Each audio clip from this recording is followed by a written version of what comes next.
The sun was just beginning to dip behind the magnolia trees, casting long shadows across the rose beds I'd spent most of the afternoon pruning. I was still wearing my wide-brimmed hat and gloves smeared with soil when I heard the rustle at the mailbox.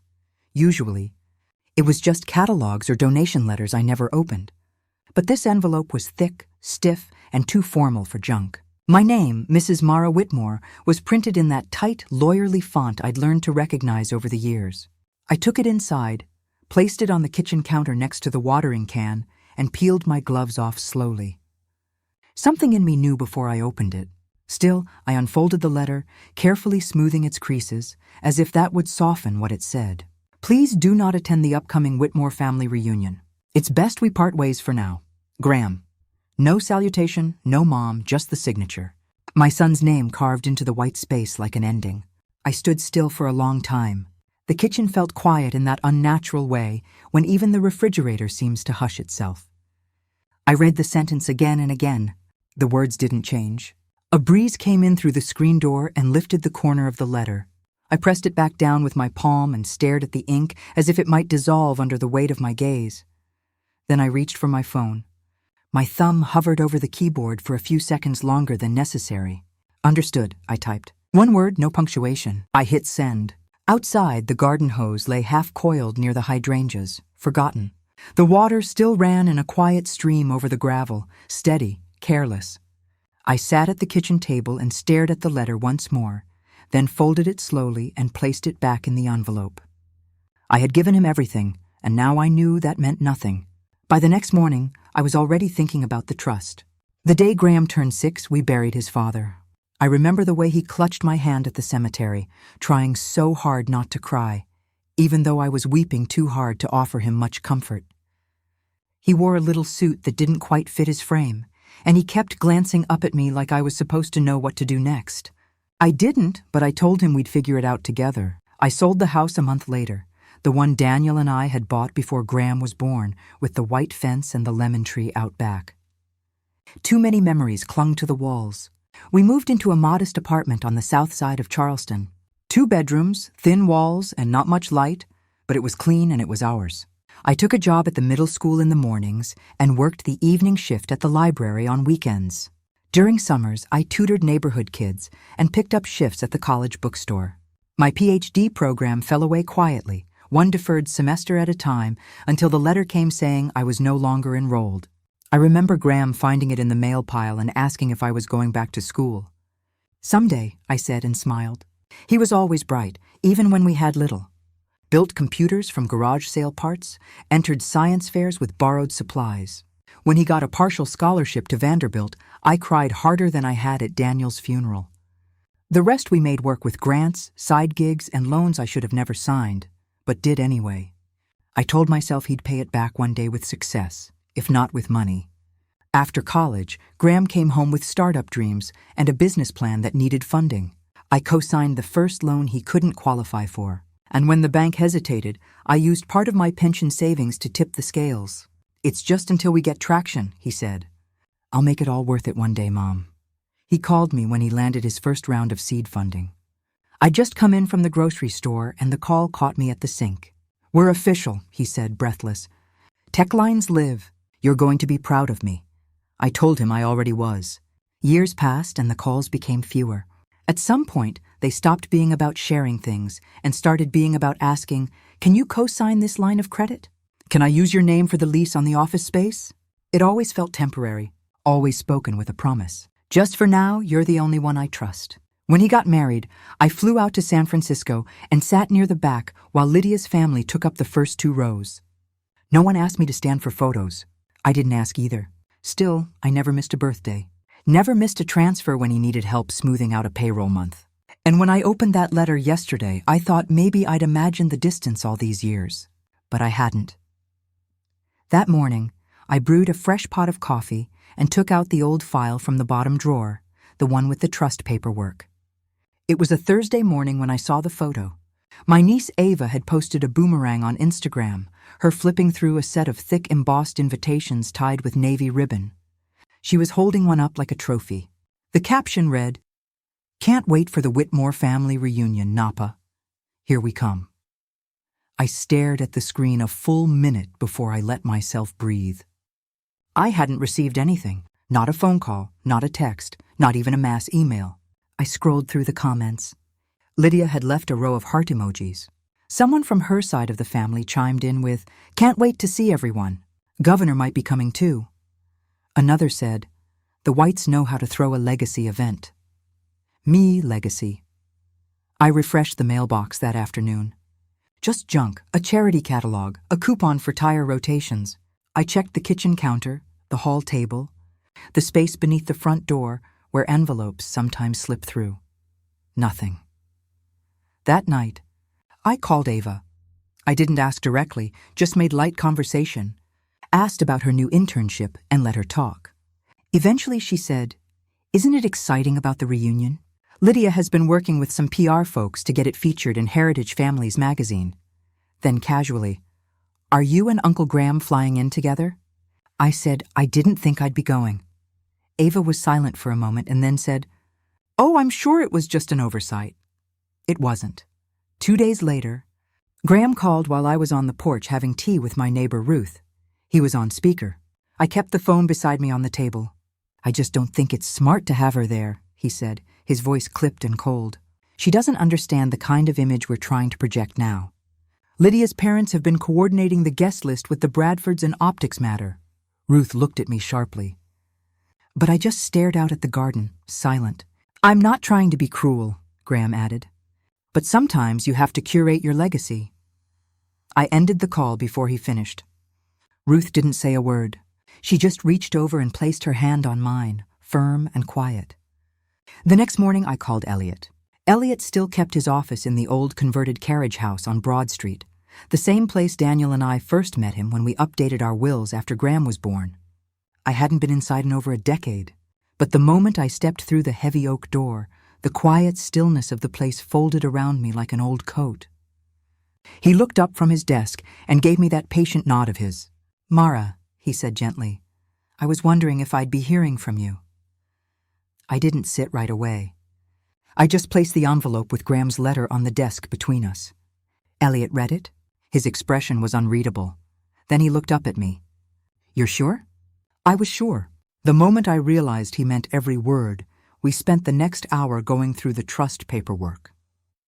The original setup had been simple. $1.5 million in real estate proceeds Daniel had left behind, placed in a long-term trust intended to support Graham's future. I'd kept it quiet, waiting for the right time to tell him. But when his startup gained momentum and he was borrowing from investors, I figured it was the right moment. I told him then. He called it generous, called me thoughtful. I called it love. "I want him removed," I said, my voice steady. Elliot didn't flinch. "Do you have an alternate beneficiary in mind?" I did. I pulled out a folded sheet from my purse and passed it to him. On it was the name of my goddaughter, Jade Taylor, 19, working part-time at a grocery store while raising her 2 younger siblings after her mother's overdose. She was accepted to Clemson, but deferred a year because no one else could watch the kids. "She's not family by blood," I said. "But she never asked me for a thing. Still brought groceries when she knew I was sick. Still calls me ma'am, even when I asked her not to. And when I told her I was proud of her, she cried." Elliot nodded and began drafting the revisions. I signed where he told me to, each pen stroke cleaner than the last. I didn't rush, didn't tremble. With every letter of my name, it felt like I was stitching shut a wound that had been left open far too long. When we finished, he slid the final copy toward me. "It's done. He'll be notified formally by the end of day tomorrow." I picked up my purse, ready to go, then paused. This trust was meant for someone who understood sacrifice. That's not my son anymore. As I stepped back out into the Charleston sun, I realized I wasn't angry. I was clean, empty in a way that left room to breathe. That evening, I roasted a chicken for one and turned my phone to silent. The next day, the calls started. By mid-morning, my phone had already vibrated itself halfway across the kitchen counter. I let it. The first call came in just after 8. Graham, then again, then Lydia, then an unknown number I suspected belonged to their lawyer. By 10 gears, I had 17 missed calls and 3 voicemails marked urgent. By noon, the count was over 40. I turned the phone face down and went outside. The camellias were blooming early, their soft petals flushed with color. I knelt beside the bed of begonias, loosening the soil with a hand rake. The sun was sharp but pleasant, and the air carried the faint smell of jasmine. I let myself get lost in the rhythm of tending to things that couldn't talk back. At one point, Ruth came over from her yard and raised an eyebrow. "You going to answer that thing before it explodes?" "No," I said. "I don't think I am." I came in briefly to refill my water and saw the screen light up again. "Graham, 47 missed calls." The voicemails had piled up. I played the first few while standing at the sink. "Mom, what the hell did you do?" His voice cracked high with disbelief. "You can't just pull something like that. Do you know what position this puts me in next?" "Lydia, this is outrageous. We are trying to build something that matters here, and you've just blindsided us with what bitterness?" Third, a man I didn't know. "Mrs. Whitmore, this is Calvin Royce. I represent several of TechLine's early investors. We urgently request a conversation to clarify your recent actions regarding the Whitmore Trust." I deleted each message after listening, then turned the phone off altogether. That evening, I opened my email on the desktop computer in the back room, 67 unread. Some subject lines were in all caps. One read, "You're jeopardizing everything." Another simply, "Call me, please." I marked each one as read, then archived them all. The silence felt earned. The next morning, a courier arrived with a thick manila envelope. Formal notice from Graham's legal team requesting immediate reversal of the trust reassignment. I placed the envelope on the kitchen table next to the napkin holder and went back outside. I spent the day fertilizing the blueberry bushes. The soil was dry and resistant, but I worked it loose with patience and gloved hands. My knees ached by the time I finished, but it was a familiar kind of pain, the kind that comes from care, not regret. Later that afternoon, Ruth returned with sweet tea. "They're still trying to reach you," she said, handing me the glass. "They'll run out of energy before I do," I said. She nodded. "You're steady, Mara." "I've had practice." That night, I sat on the porch and watched the light in the windows fade to amber. The sky was soft with the coming dusk. The phone, still turned off, sat inside untouched. The next morning, Graham showed up on my doorstep. He didn't call ahead, just knocked sharp, impatient, like someone with a right to demand time and answers. I opened the door, and there he was, standing on the porch in a navy blazer, far too polished for Charleston's humidity. Jaw tight, mouth already forming questions he didn't wait to ask. "Mom, what the hell is going on?" he said. I stepped aside, wordless, letting him in only because I didn't want Ruth or the mailman to hear the shouting I knew was coming. He walked straight through the hallway like he still remembered the layout, like he expected things to stay just as he left them. When we sat, it was across the kitchen table, same spot he used to do homework, legs swinging off the chair when they were too short to reach the floor. "This trust," he began, voice clipped. "You had no right to change it without at least discussing it with me." "I had every right," I said evenly. "You blindsided me. Lydia's parents are furious. We're in the middle of a funding round. Do you understand what kind of instability this signals?" I folded my hands in my lap. "You didn't send me an invitation." He blinked. "What? To the reunion? You didn't send me one. Everyone else got theirs weeks ago, but you didn't even extend the courtesy of pretending." He sighed, the kind of exhale that says this is all so beneath me. "That wasn't intentional, Mom. It's a misunderstanding.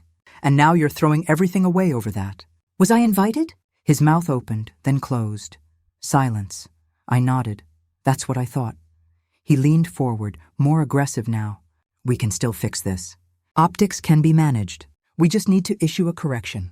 Say you had a medical emergency, something sympathetic but clean. Reassign the trust, smooth it over quietly, and keep up the illusion." "It's not about illusion," he snapped. "It's about preserving the brand, the family legacy. We've built something, and now you're detonating it because of a clerical oversight." I stood then. "You cut me out emotionally long before I cut you out financially. This isn't about a reunion, Graham. It's about 30 years of being used as a backup plan and ignored the rest of the time." He looked up at me. "That's not fair." Neither was asking me to co-sign 3 business loans and then erasing me from your life. He was quiet again, but this time not out of shock, out of calculation. I saw it in his eyes. The math of damage control already underway. When he stood, he didn't thank me, didn't apologize, just said, "We'll see what our lawyers advise," and walked out. I didn't follow, didn't close the door until I heard his rental car pull away. Inside, the manila envelope still sat on the table unopened. Later that night, Elliot called with news that changed everything. Elliot's voice was lower than usual, even for him, Mara. He said, "There's something I need to tell you, and I didn't want it coming from anyone else." I sat down slowly, bracing myself. 3 weeks ago, Graham submitted paperwork attempting to use the trust as collateral for a private lending deal. He didn't notify you, of course. He presented himself as the authorized manager, which legally he wasn't. But he was banking on your continued silence, your trust in him, and the assumption you wouldn't interfere. I closed my eyes for a moment. Was it legal? Not quite. The trust terms required your approval for any disbursement or lien, but he came dangerously close to executing the loan before we filed the reassignment paperwork. And what was the loan for? Elliot hesitated. A short-term bridge investment through a third-party shell group based out of Nevada. I've reviewed the company, Mara. It's shaky at best, possibly a front for shifting high-risk assets off Techline's books ahead of their next round of funding. If you hadn't pulled the trigger when you did, and that deal had gone south, you could have been liable. I stayed quiet. It felt like the kind of moment that should come with rage. But instead, I just felt a slow, cold understanding slide into place. A weight that settled in and filled all the empty space he'd left. "Elliot," I said, "I wasn't just left out. I was being positioned again." He didn't argue. He just said, "You did the right thing. And not just emotionally, financially, legally. You protected yourself." I thanked him, though it felt insufficient. After we hung up, I sat at the kitchen table for a long time with the lights off, listening to the hum of the refrigerator and the creak of the wood floor beneath the ceiling fan. He hadn't just excluded me. He'd gambled with me in silence, counting on the same loyalty I'd always shown, and he would have done it again. By the time I went to bed, the manila envelope was in the trash, ripped clean through the middle. The next day, I got a message from Jade.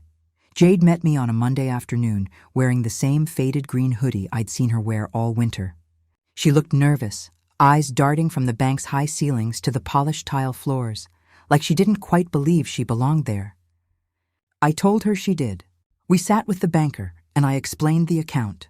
Her name would be primary. Funds would be released as needed for tuition, housing, and books. I kept the language simple, the tone steady. She listened, nodding slowly, not speaking much until it was done. When we left, she stood on the curb and turned to me with tears caught at the corners of her lashes. "No one's ever done something like this for me," she said. I smiled. "You earned it, sweetheart. I just helped open the door." That week, I started volunteering at the neighborhood community center on Tuesdays and Thursdays. I taught a small group of young women how to read loan contracts, understand interest rates, and open savings accounts that couldn't be drained by someone else's decisions. I brought snacks and made copies. Most of them didn't ask questions at first, but they kept coming back. It felt right putting something in the world that didn't depend on someone's approval to hold value. That Friday night, after the dishes were washed and the porch light clicked on, I opened the cedar box from the hallway closet and pulled out the photo. Graham, at 8 years old, holding a paper trophy he'd made for best mom ever in crayon. I sat in the quiet and traced the edge of the frame with my thumb. "I let go to protect myself," I whispered. "I still love you, but I love myself now too." The next morning, I received a formal letter from Graham's attorney. The letter sat unopened on the counter for hours. I didn't need to read it. I already knew what it said. Legal threats dressed as concern, consequences framed as conversation, but it didn't matter anymore. I had already stepped off that path. Sometimes love looks like sacrifice. Sometimes it looks like silence. And sometimes it looks like walking away for good. I folded the letter in half without opening it and slid it into the drawer where I kept old receipts and expired coupons. By dusk, I was packing a small suitcase. I drove out before sunrise, the town still asleep behind me. The road was quiet, steady beneath the wheels. I wasn't running. I was reclaiming something I'd left behind long ago. Myself, my voice, my right to peace. We don't always get to choose who we love, but we do get to choose who we keep. And sometimes the bravest act of love is letting go. If you've ever had to walk away from someone you gave everything to, I hope you know you're not alone. I'll be reading your stories, every single one,